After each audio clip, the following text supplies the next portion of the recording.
Vadakara coconut farmers producer കമ്പനിയുടെ 11ാമത് വാർഷിക general body യോഗം വടകര ടൗൺ ഹാളിൽ ചേർന്നു. കമ്പനി ചെയർമാൻ പ്രൊഫസർ ശശീന്ദ്രൻ അധ്യക്ഷത വഹിച്ചു.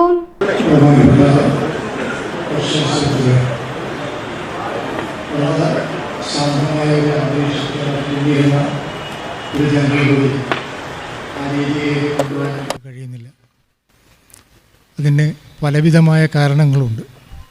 ആ കാരണങ്ങൾ ഓരോന്നായി വിശദീകരിക്കാൻ അനുയോജ്യമായ ഒരു വേദിയല്ല ഇതെന്ന അറിവുണ്ട്. അതൊക്കെ സൗകര്യമായി പിന്നെ പ്രതിപാദിക്കാമെന്നും ഞങ്ങൾ അനുബന്ധമായി ഇറക്കിയ ഒരു നോട്ടീസ് വായിച്ചാൽ അത് നിങ്ങൾക്ക് ബോധ്യപ്പെടുമെന്നും ഞാൻ വിശ്വസിക്കുന്നു. ഇവിടെ ആനുവൽ ജനറൽ ബോഡി മീറ്റിങ്ങുമായിട്ട് ബന്ധപ്പെട്ട് കുറേയധികം ചോദ്യങ്ങൾ വന്നിട്ടുണ്ട്. ആ ചോദ്യങ്ങളുടെ മറുപടിയായി ഞാൻ അധ്യക്ഷ പ്രസംഗം നടത്തും. അതിന് മുന്നോടിയായി ഞാൻ ഓഡിറ്റ് റിപ്പോർട്ട് അവതരിപ്പിക്കാൻ വേണ്ടി നമ്മുടെ കമ്പനിയുടെ വൈസ് ചെയർമാനായ മിസ്റ്റർ വിപിൻ കുമാറിനോട് ആവശ്യപ്പെടുന്നു. Company director E K Karunakaran സ്വാഗതം പറഞ്ഞു. Vice chairman Vipin Kumar audit report അവതരിപ്പിച്ചു. അജണ്ടയുടെ ഭാഗമായി കമ്പനിയുടെ ഓഡിറ്ററായിട്ട് ജിഷ്ണുവിനെ അധികാരപ്പെടുത്തി കമ്പനിയുടെ നിലവിലുള്ള 5 ഡയറക്ടർമാർ തുടരാനും യോഗത്തിൽ തീരുമാനമായി. എന്റെ ഇഷ്ടങ്ങൾ എന്റെ ഫാമിലിക്ക് അറിയാം.